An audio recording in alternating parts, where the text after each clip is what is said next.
No, no way. Absolutely not. Never gonna happen. No.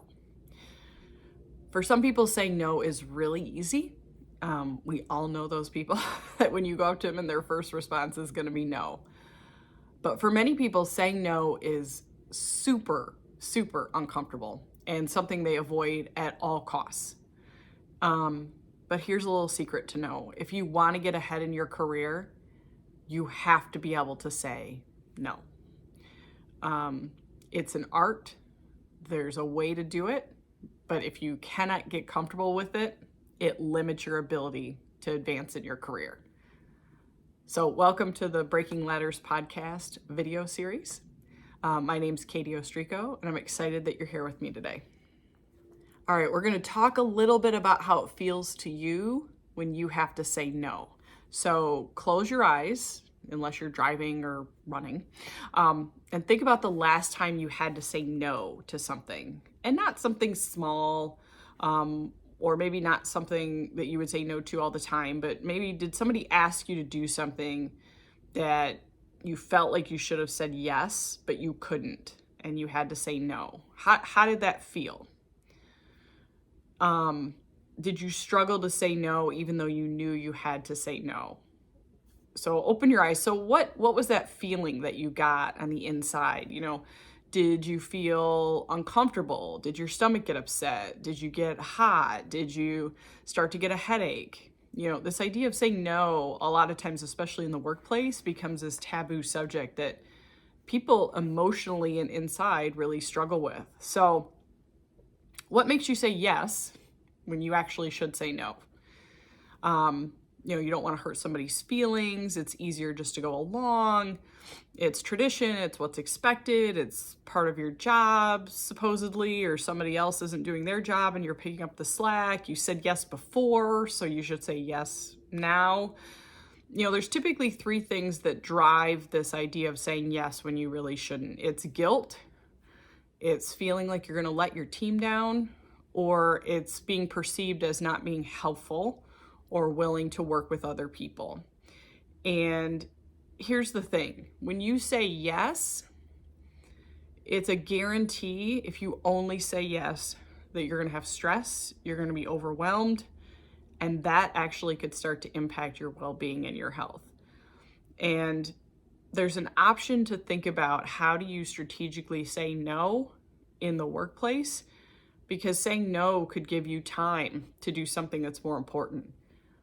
Saying no could help to define what your role is on that team to allow you to get the work done that you need to. Saying no could keep you out of uncomfortable situations. It could minimize all these other things that might come with it. And there's a lot of people that struggle with saying no. So how many of you were known as or still might be, as the can do? Give them anything, they'll say yes, they'll get it done, no matter what it is. That's a great thing to have attached to your name and your personality at work. And so for many individuals, when they're in their role where it's just them and they're not managing a team, and they're great at their role, sometimes they're doing 2 or 3 jobs because they're just really efficient at it. You could throw things at them, they'll figure it out, they'll keep it together. They have one job so locked in that they know what they're doing, that if you throw something at them, they can totally take it. You want to help your company, your team, your boss. And this idea that, you're running with this can-do attitude, 100 miles an hour, there might be other things that might be driving that too. So one of the things that I find that is causing a lot of challenges in the workplace today is people don't want to have uncomfortable conversations face to face. People don't want to have somebody come up to them and say, hey, I really need you to help me out. This is really important to me. And you have to look them in the eye and go, I'm sorry, I can't help you right now. I've got something else that I'm working on that's on a deadline, or I've got something that's super critical. I need to do this right now, and I can't help you. And I don't want to attribute it to technology, although I think that's a piece of it, is when you're used to communicating via text and going back and forth, face-to-face interactions can get really uncomfortable if you're not used to doing them. And I think people think of no as this absolute, like, oh, I'm going to tell them no and they'll be crushed. Most people will figure out a different way. And so, how many times if you've been sitting in a role and somebody calls you and leaves you a message or something like that, and it's like, I need this, it's urgent, it's right away, and you're in the middle of something, you don't get back to them. And maybe you get back to them at the end of the day or even the next morning and they go, oh yeah, I called like 2 other people, I got handled, no problem. People find a way if it's important. And if they can't get to you for whatever reason, they'll figure out a way. Or you can offer a solution. Hey, I can't help you with this today, but I know so-and-so might have a little bit of free time this afternoon because we just had a meeting get canceled. Why don't you go see if they're able to help you? But having those face-to-face interactions become really uncomfortable that people want to avoid at all costs. So here's the thing. Leaders spend a lot of time saying no. And you have to. It's your job, So say your team comes with this like amazing idea, like, oh, we want to invest in this. I totally want to do this. It would be 2/3 of our budget that we would spend in 1 month. That's likely a no. What if somebody needs 15 minutes, right? How many times either on LinkedIn or in your email that you get people that are like, I just need 15 minutes. Hey, can I schedule 15 minutes? Can I find 15 minutes with you? I know she didn't call me back. Who else in your organization can give me 15 minutes? If I added up all of those that I got in a week, it's probably an entire workday of 15 minutes that I could allow other people to take that time. So you got to get really good at saying no to that. What if you need to be in 3 places at once? So when you say yes to one of those, you're inherently saying no to something else. And what if your team wants to prioritize something that's not part of the strategy of what you need to get done right now or not critical in the moment, and helping to direct that to go, it's not a no forever, but it's really a no right now. Like right now we need to be living right here. And so, no's are not absolute. No's are not forever, but you have to get comfortable saying no. You have to get comfortable with the mentality that you have to take both a short-term and a long-term view, not only for yourself, but for your team and your organization. And when you're managing things like budgets, which tend to get a little bit dicey, and people have a lot of opinions on those, but when you're sitting in the executive seat and you're managing that budget, my ability to keep my team within budget and hit both top line, bottom line means everybody in the company benefits from that. So I have to think not just about myself, but my team, but the entire organization when I say yes and no to things. If I say yes to something big that eats the budget or goes way over, I could be impacting the livelihood of everybody that works at the company. If I say yes to everything, none of our things might get done because everything's a priority, i.e. nothing's a priority. And then we're not doing what we contributed to the organization or what we committed to doing because I can't say no. Customers will ask you for a lot of things. And I love customers who ask that. That's their job. That's what they're supposed to do. We're a partner with them. They're supposed to ask as many things as we can do and support them that we can afford to do. But some of those things we can't. And so sometimes the conversation is, I can't do this with you because it's not really in my budget or I'm not able to do that right now, but I can do this other thing. Can I look for another way to help you? So there aren't even absolutes when it comes to customers, and not every solution needs to look like what you initially thought. So if somebody comes to you and says, oh, I want to do thing A, and you start to work it through, there might be other solutions that are cheaper, better, quicker, smarter, faster.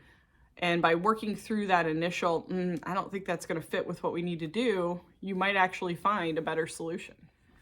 So no is a leadership trait. It's a leadership quality. It should be on job descriptions for everybody who's in a management or leadership role. And it really gets down to this idea of prioritizing for you and your team and the company. And it requires saying no to a lot of things. I've never been in a company where we ran out of work to do. So there's always stuff to do, always more things you can be doing.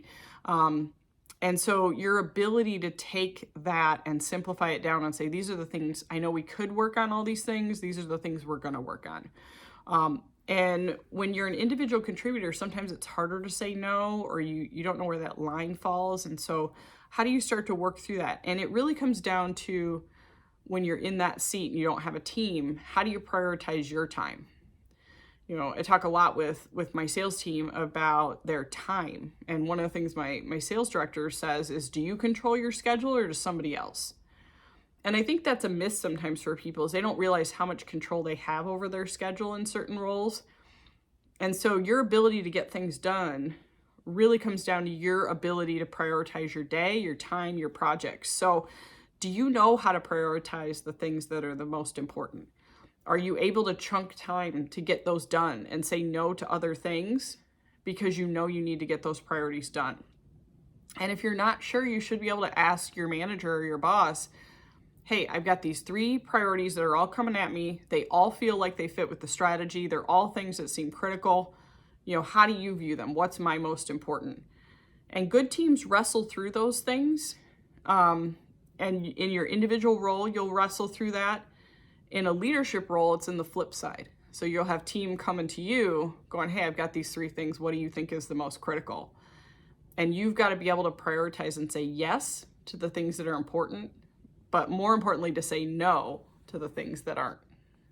So if you want to be that kind of manager that says yes to everything all the time, I don't know why your company would need you. I mean, if the answer is an absolute yes, no matter what, just go. For every single thing that your team or anybody idea they come to you for, I don't know why they would need you in that seat. Part of the reason why you sit there in a leadership role is to be able to make decisions and to say no, and to be able to communicate with your team and balance their schedule and balance their priorities. Here's the thing, as a leader, if you say yes to everything, that doesn't mean you do everything. That means your team now has somebody that's saying yes to every single thing that comes through. And what's going to happen to them? There's only so many hours in the day, right? You have to manage their ability to get their work done, other things that come up, urgent things, but be mindful of the things that are important that might be longer term projects. And if you can't say no to anything, your team is going to get burned out. And a lot of times fear actually drives this behavior. Oh, I don't want to say no because they'll hate me. I don't want to say no because they're mad. I don't want to say no because they'll quit. That might happen, but you can't manage a team from fear. You can't manage a group afraid all the time of what everybody will think whenever you have an idea and you tell them you don't think you can do that. Fear might be what drives that, and it's fear of not having enough information, not understanding. And the higher up you get, oftentimes you're making decisions on priorities with fewer pieces of information than you are at lower levels. So by providing that priority for your team, it actually helps them. And I'll give you an example of this. For our team, you know, we had our executive sales team meet, our leadership group, and we met and talked through all the priorities of what we could focus on for a quarter. And we said, you know what, this is the one we're going to focus on. And we picked one. And it was funny. Somebody in the room was like, are we going to communicate this out? And I'm like, yeah, like in 2 days when we have our sales call, we're going to tell everybody this is our priority. And you know what? We're going to tell every part of the organization that this is our priority. This is what we're working on for the next 3 months. And if something comes up and it's another priority versus this is the bigger priority. And what that allowed my team to do, it was funny. I heard conversations later that they were talking, and somebody was talking about a project and, you know, should I work on this or this? And between the 2 individuals, they were able to go, well, what's our priority for the quarter? Oh, it's really this project? Okay, well, I know then I got to get that one done first without having to come to me. I didn't have to say, no, you can't work on that other thing, because they know that the first thing is their bigger priority. But it's hard to do because that list had 20 items on it and we picked one. We picked one as our focus. Now, it had a lot of activities around it and it was a big, heavy lift, and that's why we did that. But that clarity of having one thing that you're focused on makes such a huge difference in people's time management, how they think about their week, how they think about their month, and how they make choices throughout the day so that your team knows that they can say yes, but more importantly, that they can say no. My theory is that each day you wake up and you have a certain amount of gas in the tank, right? Think about your car. You filled it up the night before, and by the end of the day, when you crash on your pillow, your energy is spent and you have an empty tank, right? Whatever that time is. So how you choose to use up your energy is up to you. and between work and commute and kids and spouse and friends and all these other commitments and community things. And, there's only a certain amount that you can allot for different pieces of your life. And so if you spend, we'll say between 8 and 5, I'm making that up, but say you have a work day and then you come home and you've used up all of your energy at work, what kind of person are you going to be when you get home? And so you have to understand what depletes your energy during the day. What are the things that suck your energy out a lot quicker? If you say yes to something, you are automatically saying no to something else, whether you verbalized it or not. If I say, yes, I'm going to go visit customer A next Tuesday, I'm basically saying I am not going to meet with anybody else. So any other customer that calls, it's like, that's a no, because I've already made that commitment. When I say yes, I'm saying no to something else.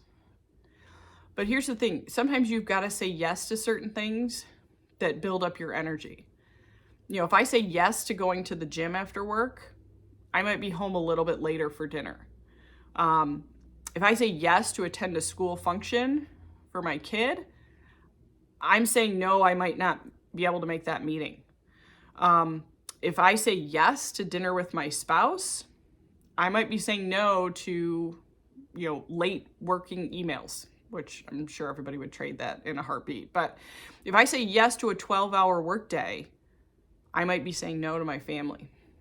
And there are no absolutes with this. There might be times where you have to do those things and make those trade-offs. But just know that when you're saying yes to something, you're inherently saying no to something else. And the key is to make sure that you have those moments in your day that you're saying yes to, that recharge those batteries, that refill that energy. Because being able to manage that between what sucks your energy and what fills you up is the key to when you end your day feeling like you've been productive. So here are some strategies of how you can start to think about prioritizing the things you say yes to.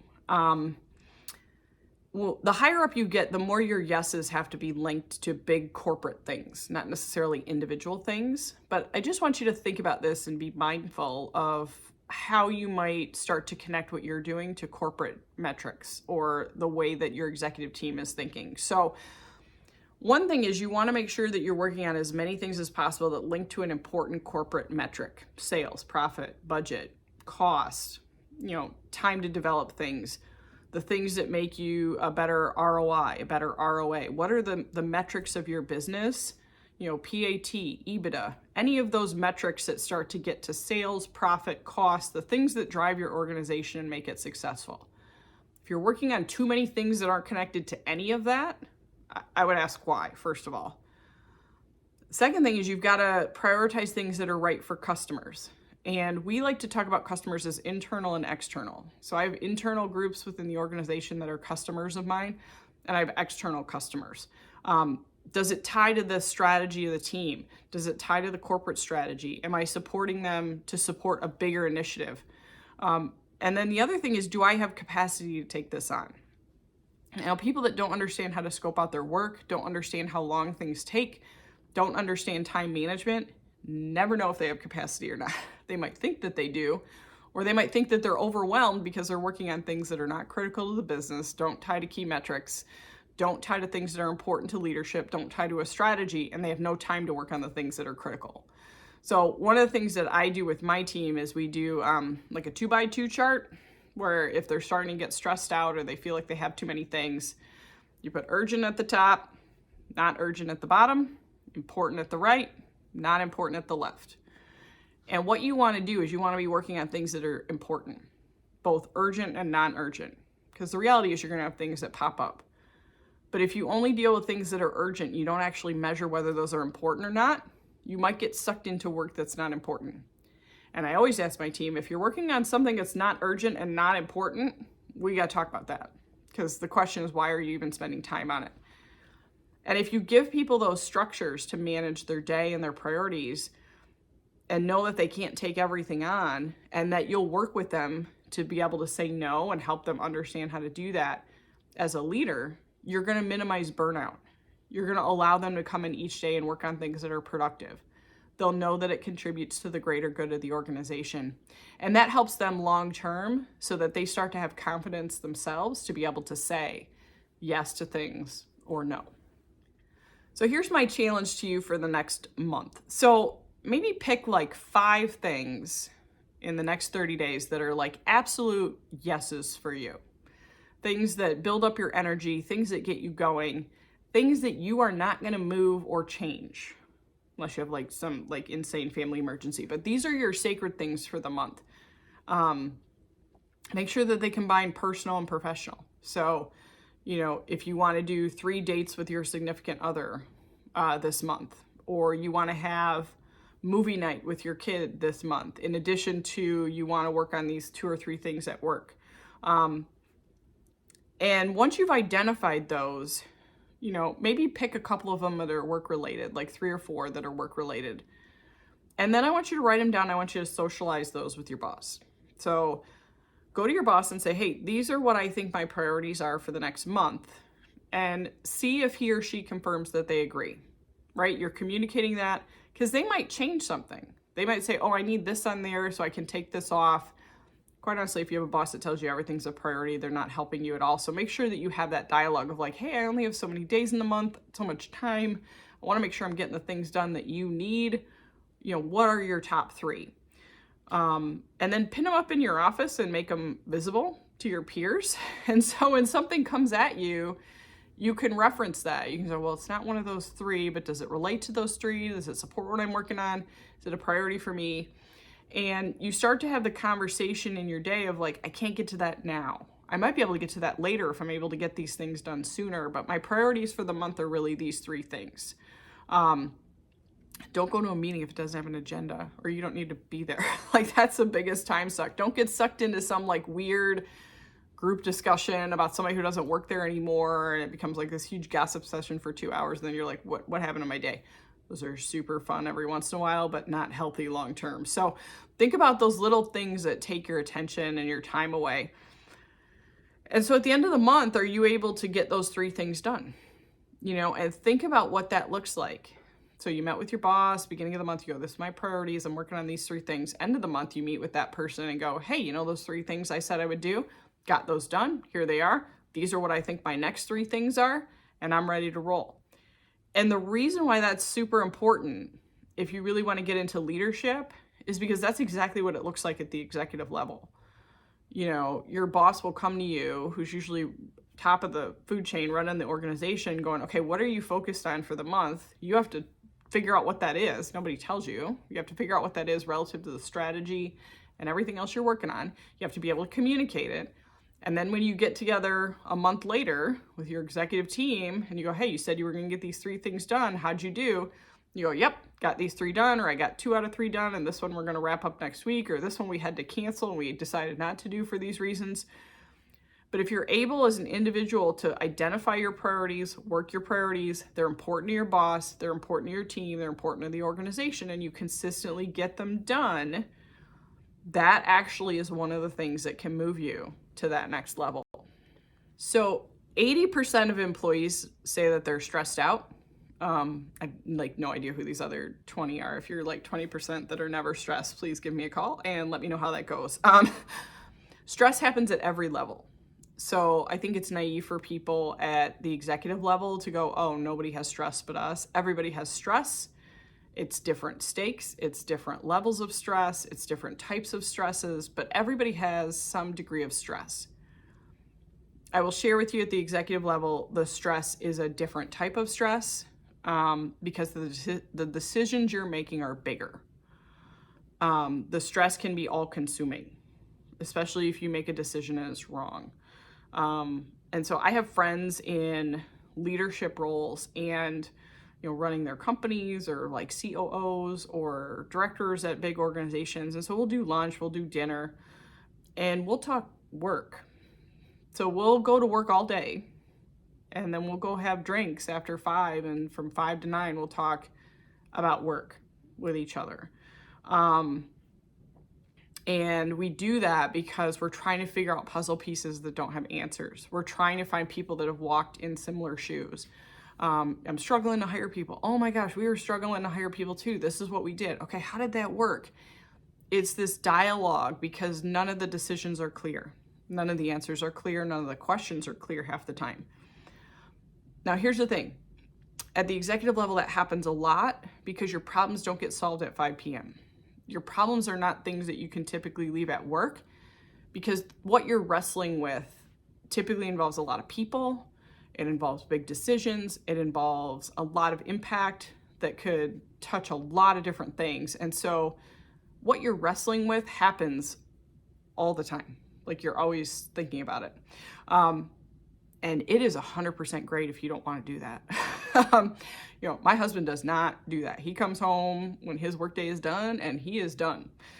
He doesn't talk to me about work unless I ask. He doesn't want to get into it. He's out. Like he works really hard when he's there, super focused. But when he's done, he's like, peace out. I'm done. For me, I like it, but it can be all consuming. And so you've got to be able to put up those boundaries. Otherwise that stress becomes absolute. And it's not consistent every day. So it ebbs and flows. Like sometimes, you're working on something that's highly stressful and highly complicated and sucks all your time. And then you might have a morning like I did this morning where I had to go do a fancy breakfast with my kid at school for a couple hours before I tackled a budget. So, I have a lot of flexibility within my role to manage that, but there is a lot of stress that comes with it. And I can't be all places at all times. I can't be everything in my team. I can't do all the work. So you need to be able to build up a group around you to help manage that stress and that workload and those decisions. And, even though it might be important to me, it might not be a priority to somebody else. And that I think is one of the biggest things that creates stress at work. I had somebody share once, when somebody who's not your boss sends you an email with a task, it's somebody who's not your boss reassigning your priorities that may or may not be right. Just because somebody asks you to do it doesn't mean you have to jump on it. Doesn't mean you have to say yes right away. It might not be a top priority for you. And so the ability to structure that and understand what that is, and the ability to say no to things, stress only gets more intense the higher up you get. And you have to be able to balance your well-being and your health and your family and all these other things that are important in life with the big decisions that you're expected to make. And if you're not able to do that when it's just you will really struggle to do that when you have a big team. Saying yes feels really good. But you've got to get to a place where saying no doesn't feel bad. And you've got to take a deep breath. You've got to focus on your priorities. You've got to let some things fall. You've got to manage some things that aren't going to get done. You've got to change expectations. You got to narrow your priorities, which inherently means you're going to say no to a lot of things. And the way that you are able to do that and do that effectively within your organization and really know the things you need to say yes to and manage through that is what's going to get you opportunities beyond where you are today.